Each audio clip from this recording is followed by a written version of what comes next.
Here's Jimmy Kempski's look at the Washington Commanders free agency. Philadelphia Voice, if you'd like to read it. The Commanders certainly made some choices with all that cap space they had to spend. Now that we're more than a week into NFL free agency and the action around the league has stalled out a bit, let's grade each of the NFC East teams' free agency periods. Players gained. Deebo. The Commanders traded a 5th-round pick to the 49ers for Samuel and were roundly praised for that move. Why? First, let's examine Samuel's career receiving production. Everybody's familiar with the stats. I'm going to keep reading here. Samuel was a legitimate star player in 2021. He had 77 catches for 1,400 yards, a lofty 18.2 YPC, and 6 touchdowns as a receiver. He added 365 yards and 8 touchdowns on 59 carries, averaged 6.2 yards per carry. He was named first-team All-Pro, and he was asked to be traded the following offseason, but instead signed a contract extension to stay in San Fran. Deebo spoke yesterday, said Washington was one of the 5 teams. I'm adding parenthetically here. He said Washington was one of the 5 teams he told the Niners he'd be traded to. Mentioned it's a little closer to home. He's from South Carolina. It's a little closer to home than the West Coast. I'm going to skip ahead. He does mention that Deebo choked out the Niners kicker when he missed 3 field goals. What was your take on that, B? Normally you don't touch people, but I would say that kicker had to say something. He probably said something to him, which a lot of times I would never say nothing to the kicker because that's not an easy job. But if he said something to him and the kicker came back with something smart, that probably agitated it. Pardon me. He yelled at the kicker, and then the long snapper stood up for the kicker, and Deebo kind of choked out the like punch, smush, choke out move. What I've learned is I have covered a team that had a sideline fist fight between 2 dudes that were close. Sometimes just tempers flaring. Things happen in football. Moments. Yeah. And this dude, Rice in Philly, he shut the hell up. Kempsey's a good dude. But he got enough stuff. His team goes at each other. What do you say about that? He does. He'll call it straight. Yeah. But this is a tough look right here. And so the low point for Samuel this season was a Week 15 matchup against the Rams. At that point, I think the Niners were still clinging to hope of making the playoffs. And Deebo that week had complained about getting more targets. Purdy hits him on a slant. Ball's where it needs to be, and he just dropped it. Okay, things happen. Samuel asked to be traded. All right, I'm reading again. As noted above, the cost for the Commanders was a mere 5th-round pick. And surely, if you look at folks grading this trade, the Commanders are going to get high marks. I mean, Deebo Samuel for a 5th-round pick? Sure, do it. Except the 5th-round pick matters much less than the $17 million the Commanders are going to pay Samuel this season. If Samuel were a free agent, the Commanders signed him to a 1-year deal worth $17 million. Many of the same people praising the trade would probably call that an overpay. I'm not sure I agree with it in a world where De'Ami Brown gets 10. Yeah. But I'm reading. Is Samuel better than the 2024 Commanders receivers like De'Ami Brown and Olamide Zaccheaus? Sure, I guess. The Commanders entered the 2025 offseason loaded up with cap space, but it was unwise for an ascending team to use a healthy chunk of their spending money on a whiny, declining 29-year-old receiver who had one great season 4 years ago. What do you say, B? I say this dude, I don't know why he would be so concerned about what's happening here in D.C. when he has the whiniest of all receivers in his own team. And I think that this is a 1-year deal. They signed the deal, and if he goes out and he plays what he does, what he's capable of at his highest, they can do whatever they want after that. If he doesn't, then they keep moving forward. But they didn't have to go break the bank this year for a receiver. He wasn't brought here to be an answer. He was brought here to be an addition. And I think a lot of the guys that he replaced, yes, he's better than them.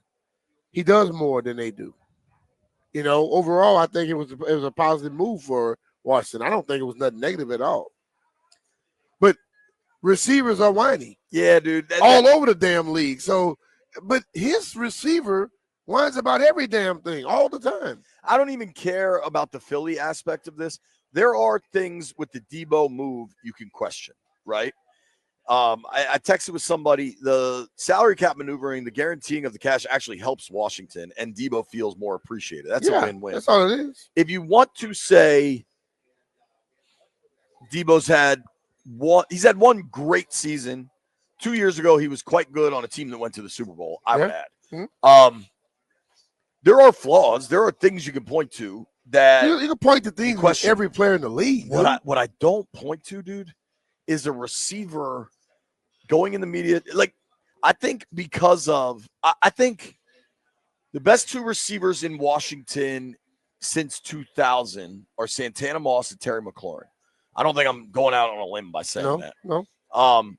I think Washington has been, I don't use this word frequently. I think people use it far too frequently and it just becomes insincere, but I'm going to say it seriously here. Washington has been blessed to have Santana and then Terry as their two best receivers over the last 20 years.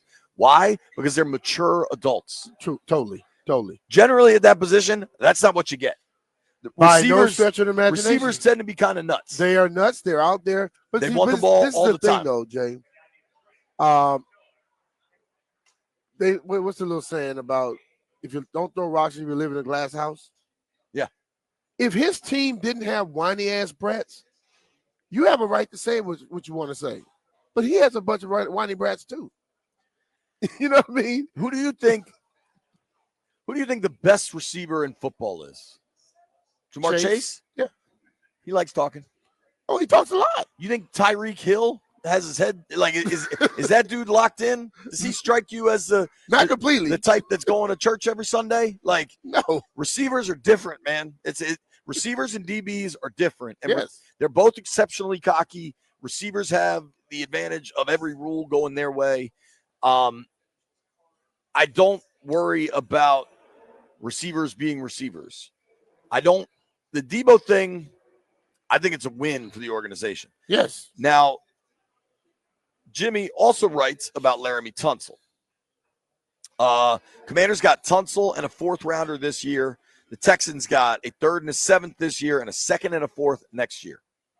So I'm reading now from Kemsky. If you cancel out the fourth round picks, the Commanders basically gave up a 2, 3, and a 7 for Tunsil, who will also count for $21 million on the Commanders cap each of the next 2 years. I will ask the question one more time, B. Mm-hmm. This is about Laramie Tunsil.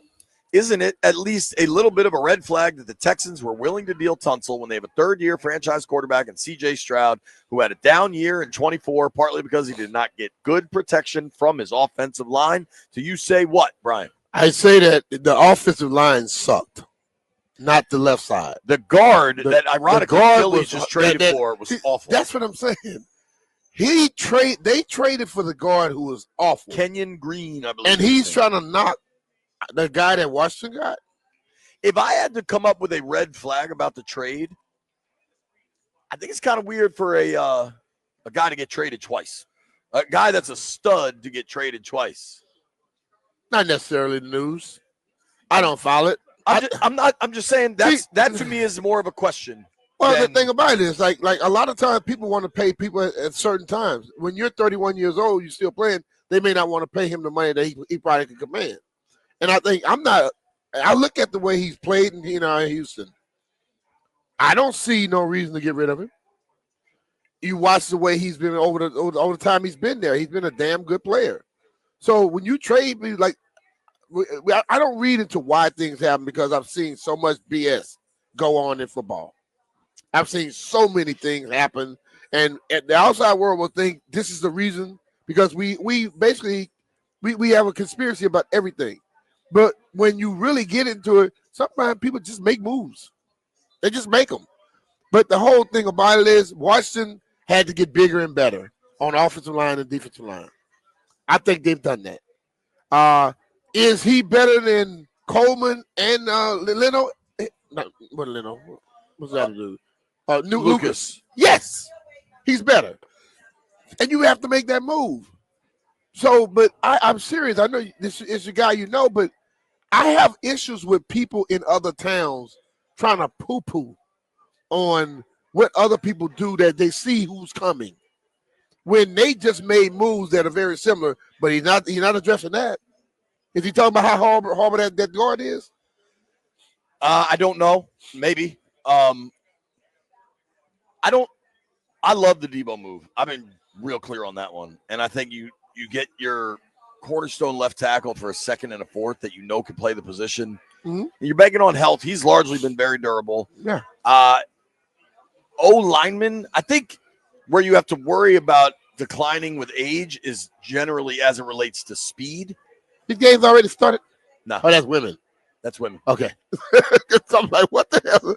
I'm looking at points on the board up here, No. but I don't see a game on TV. Okay, I'm good. No. I think when you're talking about your concern with aging players, I think that generally reflects more on speed. O-lineman can play till, I mean, how old is Trent? Oh, wait, Trent about what, 35, 36 now? He was drafted in 10. Big Ray played, he was 40, 42. Right, like O-linemen typically have they serious play longevity. Yeah, they play years, man. And listen, Trent turns 37 in July. There are people that have not gotten past that 30-year-old threshold. And that 30-year threshold has always been for skill positions for the most part. When you start looking at the bigger guys, they play forever, dog. Yeah. And so there are guys on the Eagles team right now that they play. But it's amazing. See, I mean, how old is Lane Johnson? Lane Johnson has been playing forever.